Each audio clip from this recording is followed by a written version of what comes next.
Assalamualaikum warahmatullahi wabarakatuh. Hari ini saya nak buat ulasan perlawanan di antara Terengganu versus KL City dalam separuh akhir Piala FA, yang mana Terengganu kalah dalam penentuan sepakan penalti 4-2 dan KL City layak ke final. Nampaknya KL City di bawah Boyan Hodak, mereka telah berjaya untuk langkah ke final dalam setiap tahun lah.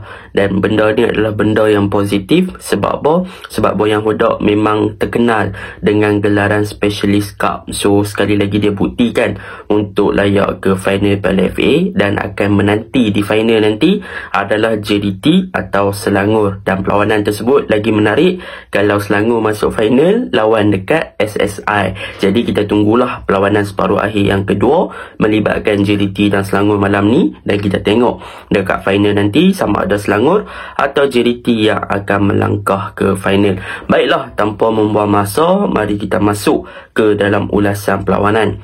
Untuk ulasan perlawanan kali ini, saya akan mulakan dengan pasukan Terengganu. Apakah perkara positif yang kita boleh nampak dalam gameplay pasukan Terengganu? Sebenarnya perkara positif yang ditunjukkan oleh pasukan Terengganu tidaklah terlalu banyak, tetapi dari segi overall ataupun dari segi keseluruhan corak permainan, apa yang ditunjukkan oleh pasukan Terengganu adalah mereka berjaya untuk mendominasi perlawanan, dan mereka juga berjaya untuk create beberapa peluang. Tetapi dari segi execute ataupun daripada segi final, orang kata apa, daripada segi percubaan dan sebagainya, mereka gagal untuk menjaringkan gol. Bahkan daripada segi final passing dan sebagainya pun masih lagi perlu dipersoalkan. Kalau kita lihat dari segi sudut yang lebih besar, sebenarnya pasukan Terengganu semalam lebih bermain secara individual play, terutamanya di bahagian wide area. Kalau kita lihat untuk corak permainan pasukan Terengganu pada perlawanan semalam, mereka lebih kepada corak ataupun build-up play yang menggunakan pemain di bahagian winger. Bermaksud di sini mereka cuba exploit bahagian kawasan wide area pasukan KL City dengan penggunaan winger mereka, terutamanya dari segi penggunaan Sony Nordeh. Kalau kita lihat dari segi penggunaan Sony Nordeh, obviously Sony Nordeh ada beberapa gerakan yang dilakukan sebagai seorang winger di kawasan wide area untuk penetrate kawasan tersebut dengan gerakan-gerakan solo yang menarik. Tetapi antara kelemahan yang ada kepada gerakan yang dilakukan oleh pasukan Terengganu yang melibatkan Sony Nordeh adalah Sony Nordeh tak dapat banyak support yang banyak daripada pemain-pemain Terengganu ketika beliau berada di kawasan final third ataupun berhampiran dengan D-box. Jadi di sinilah permasalahan Terengganu dari segi untuk release the ball. Jadi kita boleh nampak lah apabila Sony Nordeh dapat bola, dia lebih banyak bergerak secara individual play ataupun secara solo, dan menyebabkan gerakan dia dengan mudahnya ditutup ataupun diintercept oleh pemain-pemain KL City, yang mana pemain KL City lebih compact dan lebih suka untuk turun membantu bahagian pertahanan. Jadi sesuatu ataupun ketika Sony Nordeh memegang bola, maka dia akan lebih kepada situasi 1v3 ataupun 1v2, yang mana lebihan player KL City di kawasan tersebut telah mudah untuk mengepung dan juga tidak memberi ruang kepada Sony Nordeh untuk masuk lebih ke dalam. Dan dalam pada masa yang sama, dari segi decision wise ataupun keputusan yang diambil oleh Sony Nordeh agak lambat untuk melepaskan ataupun release bola lah. Kalau kita lihat ada peluang yang dia boleh release ball ataupun buat hantaran dengan lebih awal, tetapi dia sengaja untuk buat dengan fancy skill untuk bawa bola lebih ke hadapan, yang menyebabkan pemain-pemain KL City dah tutup ruang daripada membiarkan dia melepaskan hantaran-hantaran ke dalam D-box. Jadi itu antara benda yang kita boleh nampak dalam perlawanan Terengganu di bahagian kiri. Kalau kita back to the right ataupun di bahagian kanan, apa yang berlaku di bahagian kanan pada perlawanan semalam adalah Adisak diletakkan di bahagian kanan. Tetapi kita kena faham yang Adisak Kraison ni dia bukanlah typical seorang winger macam Sony Nordeh. Dia lebih kepada orang yang boleh memberi support, boleh buat larian, tetapi dia tak ada pace ataupun kelajuan untuk dia wide ataupun penetrate di kawasan winger. Jadi kita boleh nampak yang Adisak mostly dia akan inverted ataupun masuk lebih ke bahagian tengah, ke half space untuk membantu gerakan di bahagian tengah lah. Jadi kita boleh nampak yang Kemudian di bahagian kanan pasukan Terengganu, daripada segi eksplosif ataupun bagaimana mereka nak exploit kawasan wide area pasukan KL City, agak sukar dan memang kita nampak yang mereka tak dominan sangat untuk attack di bahagian kanan daripada segi penggunaan seorang winger. Tetapi yang kita boleh lihat di bahagian kanan, sebenarnya pasukan Terengganu berjaya untuk mencipta beberapa combination play yang menarik daripada segi gerakan 1-2 bersama dengan Adisa, Habib Harun dan juga bantuan daripada Azam Azmi yang buat overlap dan sebagainya. Tetapi apabila mereka berjaya masuk ke dalam D-box ataupun melepasi bahagian wide area ataupun bahagian final third pasukan KL City, apa yang dilakukan oleh pasukan Terengganu? Mereka cuba untuk melakukan cutback ataupun crossing ke dalam D-box, tetapi kebanyakannya hantaran yang bermula daripada bahagian kanan, tidak ada orang yang nak sambut hantaran-hantaran tersebut, yang menyebabkan hantaran-hantaran tersebut berjaya dengan mudahnya untuk dipatahkan dan juga berjaya untuk di-intercept dan di-clear oleh pemain-pemain KL City dengan mudah lah. Jadi secara overall, kalau kita lihat kepada gameplay pasukan Terengganu, mereka sebenarnya lebih efektif dalam melakukan gerakan di bahagian kanan, dalam melakukan penetration dan juga menembusi bahagian pertahanan pasukan KL City dengan gerakan combination play 1-2 dan sebagainya. Tetapi the final attempt, iaitu hantaran-hantaran yang dilakukan, tidak berjaya untuk menjumpai pemain di bahagian hadapan. Dan kalau di bahagian kiri pula, lebih kepada individual play yang ditunjukkan oleh Sony Nordin. Jadi kita boleh nampak lah yang mana di bahagian kanan efektif dari combination play, tetapi tak jumpa ruang ataupun pemain di hadapan. Begitu juga dengan di bahagian kiri, ada Sony Nordin, tetapi kelemahan dari Sony Nordin dari segi decision wise dan juga release the ball telah menyebabkan peluang-peluang yang sepatutnya Terengganu boleh execute ataupun buat keputusan yang lebih baik, tidak mampu untuk menjaringkan gol lah. Jadi kita boleh nampak itu corak yang cuba diterapkan oleh pasukan Terengganu. Dan kalau kita lihat daripada segi bahagian tengah, sebenarnya di bahagian tengah pasukan Terengganu agak solid bagi saya, iaitu gandingan Habib Harun dan juga Liridon Krasniqi. Walaupun ramai yang kecam Liridon sebab tak skor penalti, tetapi kena ingat dalam game ni dia tidaklah seteruk yang disangkakan. Sebenarnya dalam game ni ada beberapa gerakan yang dilakukan oleh Liridon Krasniqi dan dibantu oleh Habib Harun yang membolehkan bahagian tengah pasukan Terengganu lebih fleksibel dan lebih banyak menggerakkan bola di bahagian tengah. Kalau kita tengok daripada segi control ball, bahagian tengah pasukan Terengganu is not bad, boleh dikatakan agak bagus daripada segi mereka punya creativity, hold up the game, bagaimana mereka cuba untuk build up, bagaimana mereka nak open game. Dan kalau kita lihat peranan yang dimainkan oleh Habib dan juga Liridon, sebenarnya agak bagus. Sebab apa? Sebab kalau kita lihat pada perlawanan ni, Habib Harun dalam beberapa percubaan yang dilakukan dalam perlawanan ni adalah daripada luar kotak penalti, yang mana kalau kita lihat banyak gerakan daripada bahagian kiri ke bahagian tengah, Habib Harun akan stay high ataupun berada lebih tinggi di kawasan tengah, dan perkara ini adalah disebabkan Liridon Krasniqi akan ambil tempat dia di bahagian bawah lah, iaitu as a number 6. Jadi Habib Harun boleh stay high dan juga boleh involve untuk berada lebih berdekatan dengan D-box untuk receive the pass daripada pemain di bahagian kiri ataupun bahagian tengah untuk melakukan percubaan. Jadi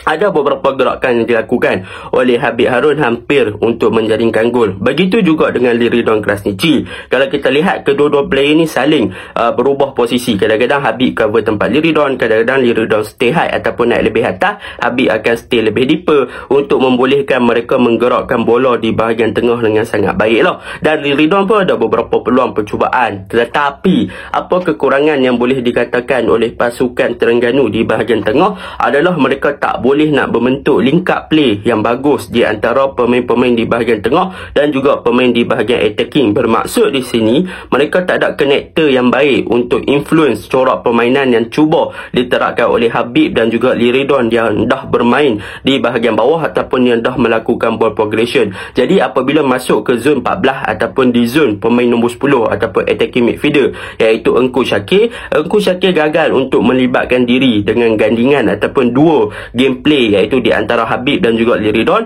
untuk connect antara midfield department kepada bahagian attacking. So benda ni yang menjadi permasalahan kepada corak dan juga kreativiti yang cuba ditampilkan oleh pasukan Terengganu pada perlawanan semalam, yang menyebabkan Terengganu tak boleh nak melakukan penetrative passing, tak boleh nak exploit kawasan di bahagian tengah dan tak boleh nak beat pertahanan pasukan KL yang agak compact dan bermain dengan corak yang bertahan. Dan di bahagian serangan, kalau kita lihat Ivan Mahmud, bagi saya Ivan Mahmud is not really worst untuk diletakkan sebagai striker, yang mana Ivan Mahmud pun gagal untuk jalankan tugas dia dengan baik. Dia gagal untuk membuat something yang lebih baik sebagai seorang striker. Daripada segi positioning dia agak kurang, daripada segi untuk lepasi daripada defense pun dia agak kurang. Jadi apa yang dilakukan oleh Coach Tommy adalah dia bawa masuk Jode Mintah di second half, tetapi kemasukan Jode Mintah pun lebih kurang sama apabila dia tak boleh nak buat something yang different di bahagian attacking, disebabkan dia agak kurang daripada segi fizikal. Kalau kita lihat daripada man-to-man marking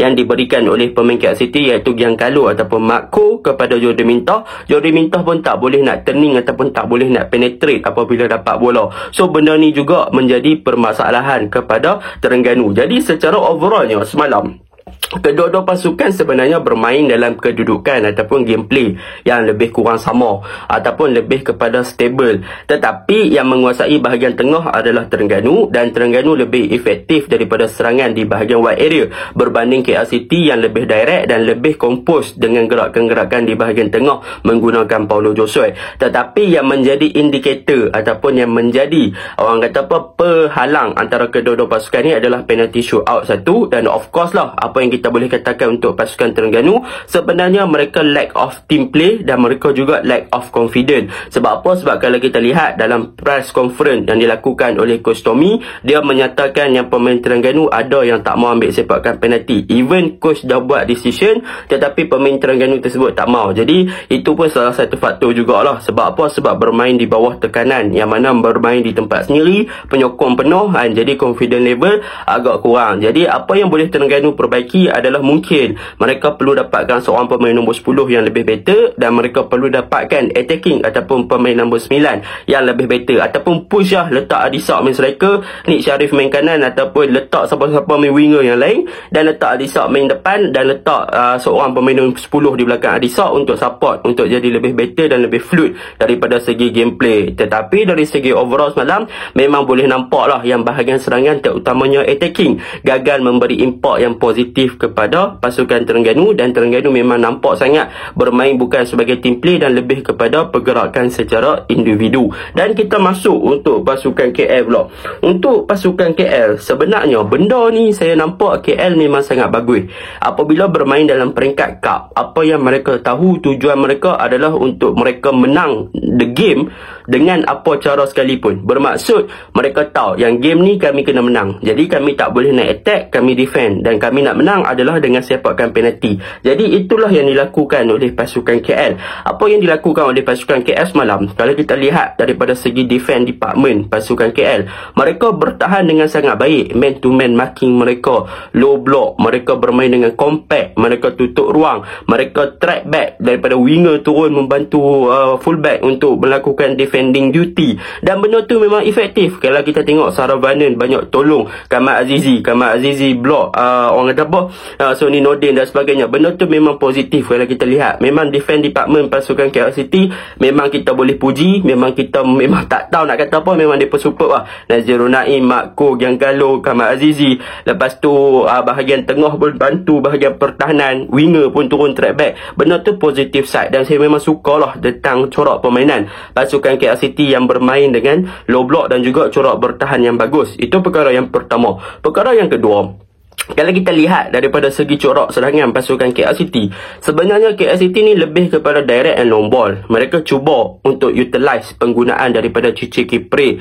yang mana Kipre ada physical, tetapi daripada segi fitness memang kita boleh nampak lah yang Kipre agak kurang fit, jadi susah untuk dia beat pertahanan pasukan Terengganu.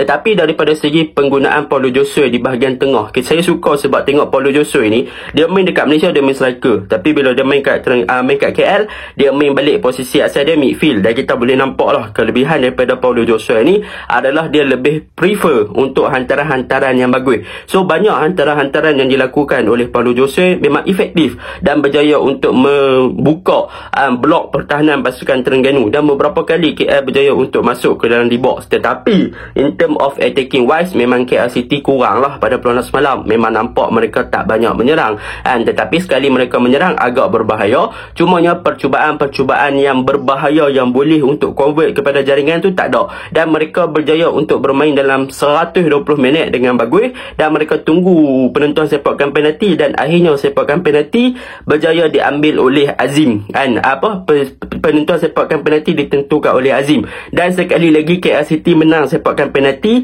dengan 3 different goalkeeper. Dulu Gabriel Mendoza, lepas tu Azri Ghani, dan sekarang Azim. Memang kudos lah untuk orang kata head coach, bukan head coach, untuk coach goalkeeper pasukan KL City, sebab berjaya lahirkan kualiti goalkeeper yang bagus dan cemerlang. Semalam Azim pun bermain dengan baik, walaupun pada awalnya dia kena pressure, dia hampir buat mistake, tetapi dia boleh recover balik dan dia menjadi wira untuk pasukan KL City layak ke final. Jadi overall gameplay Terengganu dan juga KL City seimbang, boleh dikatakan sama, tapi daripada segi confidence level KL City mereka ada pengalaman yang lebih, mereka berjaya, mereka dah main di peringkat Asia dan sebagainya. So mereka berjaya guna peluang tersebut, dan mereka tahu macam mana nak menang, and mereka layak ke final lah. Itu je lah untuk Terengganu. Memang hard luck, dan mereka kena baiki balik lah. Kenyataan daripada Tommy tu mungkin boleh rosakkan dressing room, kalau boleh fix balik hubungan antara coach dan juga player, kembalikan confidence level untuk mengharungi saingan Liga Super dan Piala Malaysia yang akan datang. Bye, Assalamualaikum.